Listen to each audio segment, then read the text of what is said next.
News 18 India.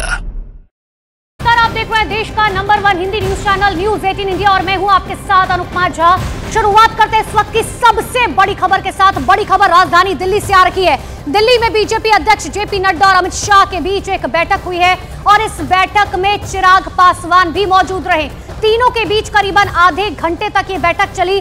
पहले ही चिराग पासवान लगातार गृह मंत्री अमित शाह और जेपी नड्डा से मुलाकात के लिए वक्त मांग रहे थे और आज ये बड़ी बैठक हुई है। बैठक में किन मुद्दों को लेकर चर्चा हुई है? जाहिर सी बात है, बिहार में जिस तरीके का राजनीतिक संकट है उसको लेकर बातचीत हुई है, लेकिन क्या फॉर्मूला तय हुआ है? क्योंकि लगातार जो है चिराग पासवान ये कहते हुए नजर आ रहे थे कि वो भारतीय जनता पार्टी के साथ खड़े हुए हैं, वो एनडीए के साथ ही आगे बढ़ेंगे। लेकिन इन सब के बीच में सबसे बड़ी खबर, दिल्ली में अमित शाह के घर ये बैठक हुई।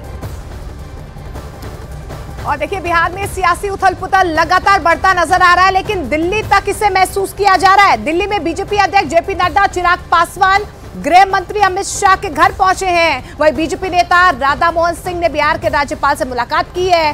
पटना में बिहार बीजेपी के अध्यक्ष सम्राट चौधरी भी जीतन राम मांझी से बातचीत करने के लिए उनके घर गए हैं। तो 3 तस्वीरें आप देखिए।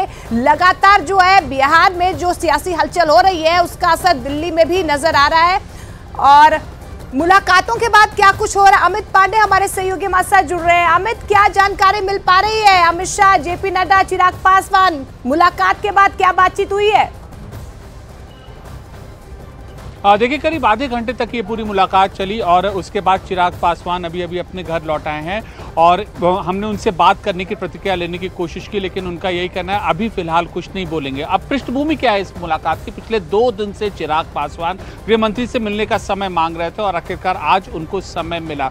चिराग पासवान और नीतीश कुमार के क्या रिश्ते रहे हैं यह जग जाहिर है और अब जब नीतीश के साथ गठजोड़ की बात लगभग तय हो चुकी है तो चिराग की इसमें पोजीशन क्या होगी, इस बात को लेकर चिंतित है और इसीलिए वह मुलाकात आज ये बेहद अहम मानी जा रही है। क्योंकि आने वाले दिनों में जब लोकसभा चुनाव का प्रचार अभियान चलेगा तो बिहार से जो जिन जिन नेताओं को अपने साथ केंद्रीय नेतृत्व बीजेपी का ले जाएगा उसमें चिराग भी अहम है। और इस न केवल इस गठबंधन में आने वाले दिनों में चुनाव प्रचार अभियान के दौरान क्या भूमिका रहेगी, इसको लेकर ये चर्चा हुई थी और ये चर्चा उस बैठक के बाद हुई। लेकिन देखिए, लगातार बड़ी खबर आपको बता रहे हैं, एक मिनट में सियासी घटनाक्रम बदलता हुआ। बड़ी खबर आपको बता दें, बिहार में जारी सियासी हलचल के बीच पटना में बीजेपी कोर कमेटी की बैठक चल रही है। इसमें बिहार बीजेपी के प्रभारी विनोद तावड़े मौजूद हैं। बैठक में बिहार के सियासी हालात पर चर्चा की जाएगी। बड़ी जानकारी आपको दे रहे हैं, बीजेपी कोर कमेटी की बैठक जो है फिलहाल चल रही है। विनोद तावड़े बैठक में मौजूद है और जाहिर सी बात है, बिहार में जिस तरीके का राजनीतिक संकट उसको लेकर जो है लगातार चर्चा की जा रही है। हमारे तमाम रिपोर्टर्स ग्राउंड जीरो पर मौजूद है, एक एक पल की जानकारी आपको दे रहे हैं कि आखिर कौन किससे मुलाकात कर रहा है। चंद्रमोहन मेरे सहयोगी लगातार पटना से मेरे साथ बने हुए हैं। चंद्रमोहन, बीजेपी कोर कमेटी की बैठक की शुरुआत हो गई है, जानकारी दीजिए।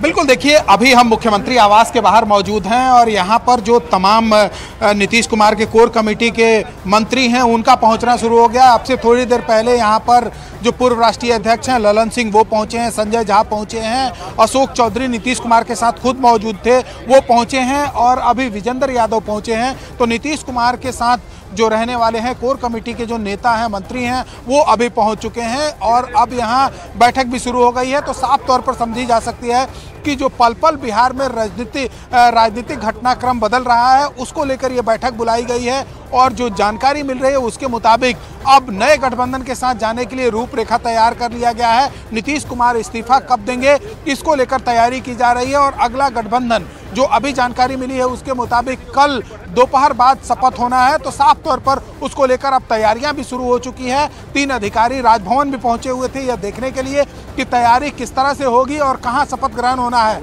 तो एक तरह से कहा जाए तो बिहार में अब जो है वो गठबंधन बदल चुका है और सबसे अहम जो जानकारी अभी सामने आई है उसके मुताबिक जो आरजेडी कोटे से मंत्री हैं नीतीश कुमार के कैबिनेट में, उन लोगों ने अपनी गाड़ियां लौटाना शुरू कर दिया है।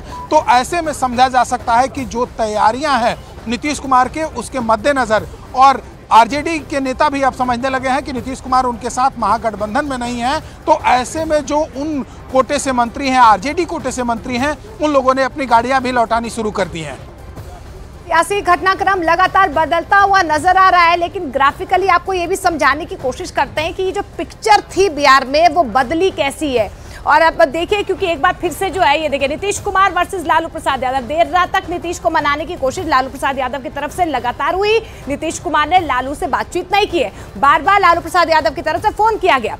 शपथ ग्रहण की तैयारी अब नीतीश कुमार की तरफ से शुरू कर दी गई है। लालू ने नीतीश को चैलेंज भी किया है, लेकिन बीजेपी से हाथ मिलाने की तैयारी नीतीश कुमार एक बार फिर से कर चुके हैं। अपने पास बहुमत होने का दावा आरजेडी की तरफ से, यानी कि लालू प्रसाद यादव की तरफ से लगातार किया जा रहा है। गठबंधन तोड़ने पर नीतीश फिलहाल चुप है, उनकी तरफ से कुछ प्रतिक्रिया सामने नहीं आई है। और नीतीश ने गठबंधन तोड़ा तो हम खोलेंगे अपना पता, ये अभी फिलहाल आरजेडी की तरफ से कहा जा रहा है। बहुमत हमारे पास है, इस तरीके से ताजपोशी हम होने नहीं देंगे, ये आरजेडी की तरफ से अभी बयान जो है वो सामने आए हैं।